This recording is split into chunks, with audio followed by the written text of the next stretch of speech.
Okay, for our next presentation, we have Dr. Nowatka's thesis group. We have Misconceptions and Stigmas about Depression in College-Age Students. Presenting is Ashton, Fleming, Will Moseley, Austin Ray, and Ellie Teaster. Okay, I'm Ashton. This is Austin, Will, and Ellie. And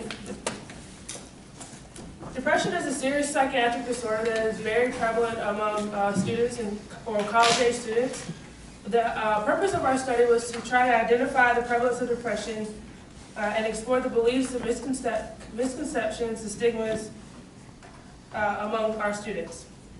We wanted to know if there was a different, or if there was a, we wanted to know if experience levels were related, had a relationship with the beliefs or the misconceptions and the stigmas of the participants that we had in our study. Antidepressants are the most common form of treatment for depression, but there are still many misconceptions that are about the medication. Many assume that it's the most effective way, and it's not always the most effective. And despite the belief of the antidepressant drugs' effectiveness, only about 4.1% of those that were diagnosed with depression in our national study used antidepressants for their treatment. Another misconception is the belief that it works immediately, and we found that it takes about 2 to 6 weeks for antidepressants to become effective, and in the first 2-week period is when people are at the highest risk for suicide, and that's because they expect it to work immediately.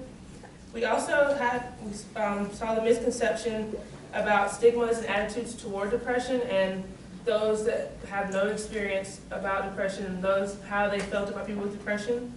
And people associated depression with decrease. They didn't want to seek help when they were diagnosed with depression because they felt there would be prejudiced attitudes toward it, or they'd be discriminated.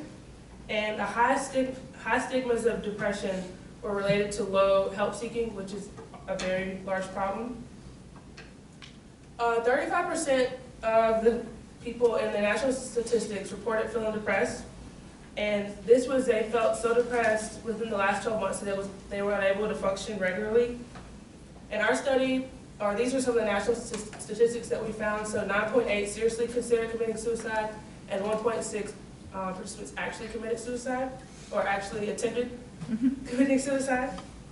And our study provides groundwork for future research on depression in college students by identifying the misconceptions, the beliefs, and the stigmas behind it and the treatment options.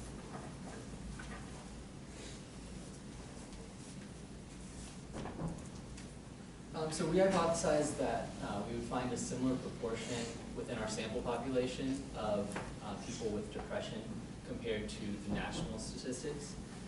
We also expected to find that people with experience would be less likely to have misconceptions and stigmas, and specifically that they would people with experience would know that medication takes 2 to 6 weeks to become effective, and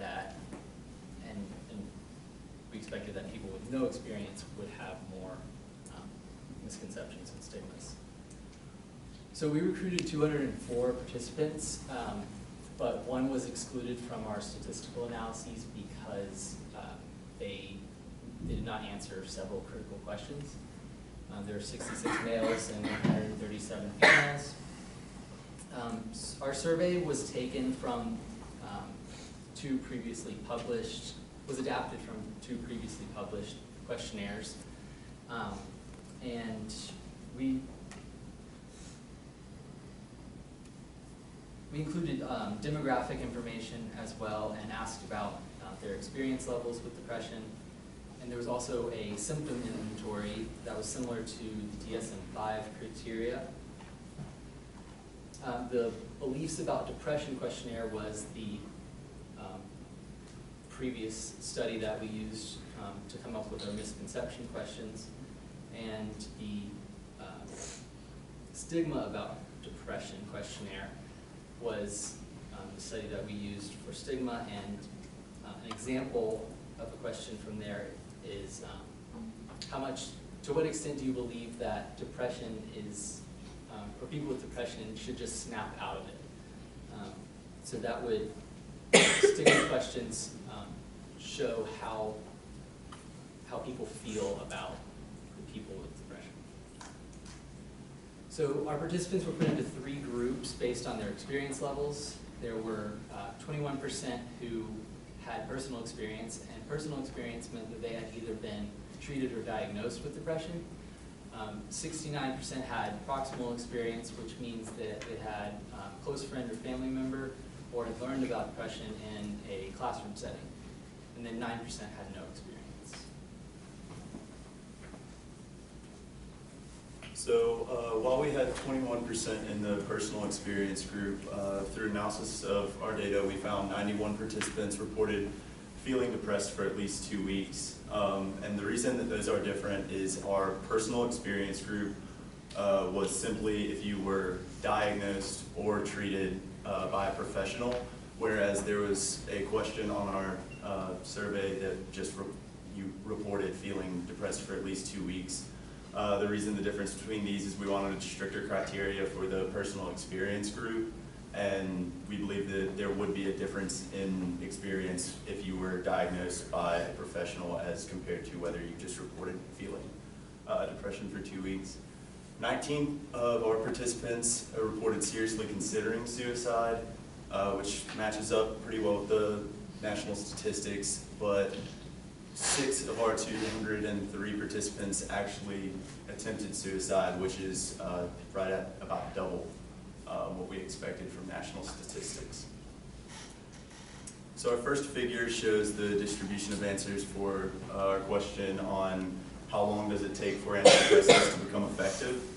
And as we expected, there was a significant difference between the personal and proximal experience groups and the no experience group, in that the personal and proximal groups were correct significantly more than the no experience group, and that the no experience group underestimated the time that it took for antidepressants to become effective significantly more than either of the other two. Our next figure shows the contributing factors of depression between groups. So we have our 3 factors that could be contributing to depression, rated on a 3-point scale, 0 being not a factor in the development of depression, and 2 being a very important factor. And so first, as we thought with personal experience, individuals in the personal experience group reported personal weakness as significantly the least important factor in contributing to depression. Also, personal weakness in general was found to be the least important in contributing to depression. Also, within biological factors, there was a significant difference between the no experience group and then the personal and proximal experience group, in that no experience attributed less to biological factors. And then also within the no experience group, there was no difference between personal weakness and biological factors when it came to determining which one was more important, which was interesting for us. And our final figure shows the stigmatizing attitudes about depression across groups. So these were measured on a Likert scale from 1 to 5. As you can see, it only goes up to 2.5 on our graph because none of our groups actually reported very high stigmatizing attitudes about depression. But while there's that, we do find, as hypothesized, that there's a significant difference showing that individuals with no experience of depression do have significantly higher stigmatizing attitudes towards people with depression as compared to either of the other 2 groups.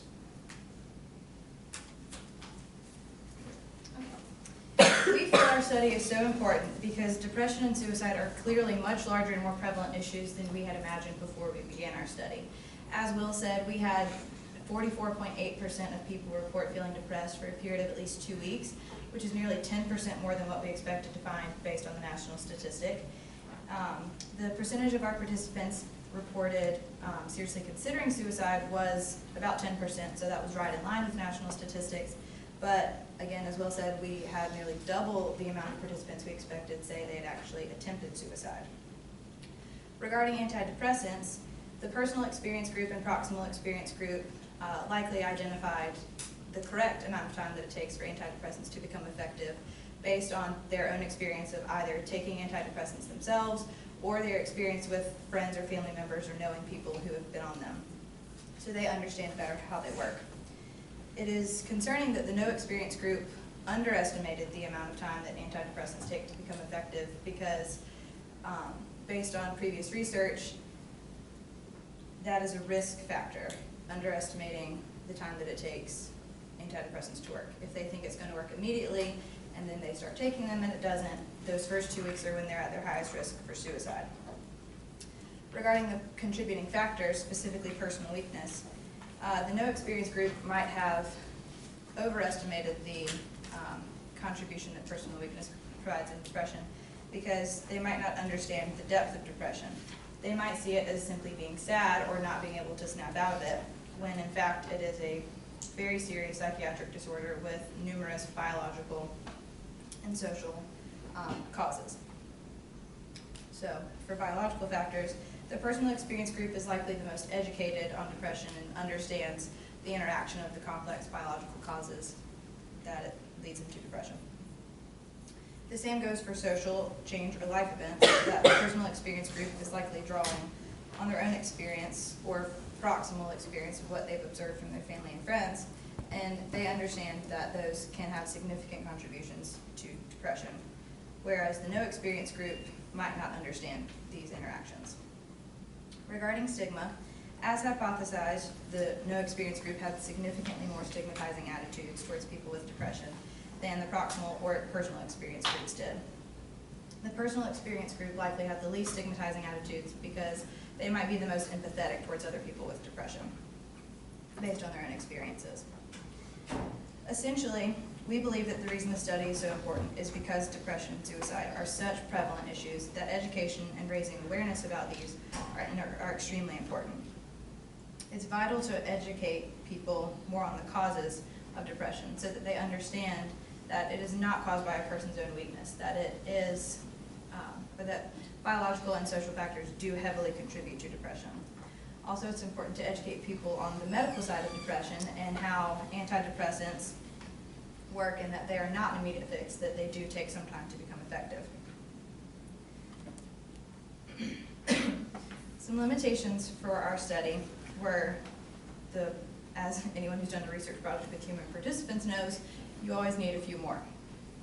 While we did have a fairly large sample of 203 participants, we were only able to get 19 participants in the no experience group, when for statistical reasons we really needed 30 to give our statistics more power and possibly make them more significant. Also, we believe that some participants might have underreported their experience with depression and suicide because they might not have felt comfortable sharing such personal information, even though they were told that the survey was completely anonymous and they took it in a room by themselves. Future studies, we think, could look at people's estimation of the prevalence of depression and suicide among Wofford's, or on Wofford's campus, because we believe it is underestimated by most people. We also think that the social support system people have could be looked at and how that might help people deal with depression and possibly suicide. We also think that it is important to look at the types of treatment, such as medication versus counseling, and their effectiveness individually, as well as how likely people are to seek them out. All right, are there any questions?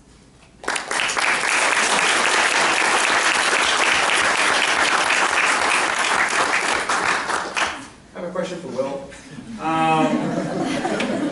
So how did you recruit these subjects?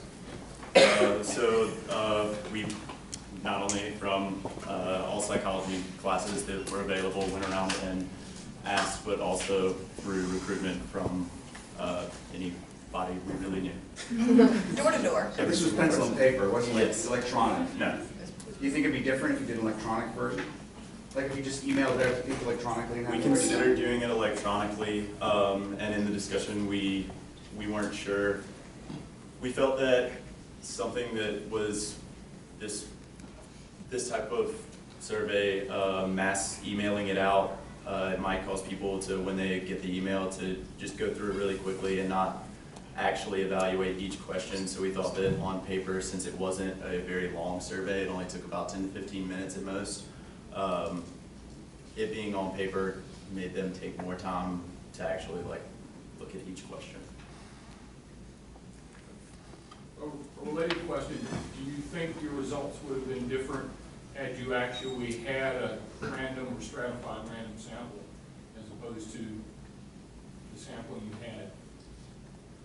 Well, our random sample actually did get a fairly even number across majors and across all 4 years of But it wasn't actually, you didn't actually randomly sample the Wofford student body.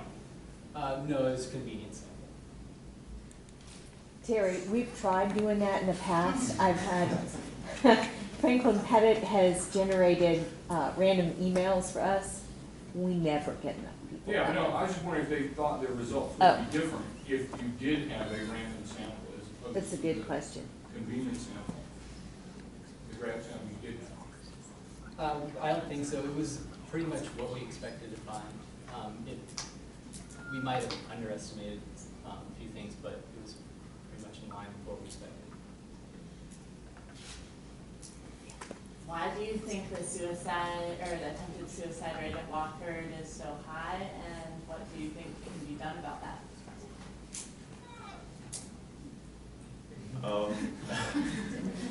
Well, I'm really not sure like why it might end up being like that high. I know that we've been in contact with Perry Hinson about the programs here at Wofford that allow students to go and talk about issues about depression and possible suicide, and it may just be from a lack of those programs being out there.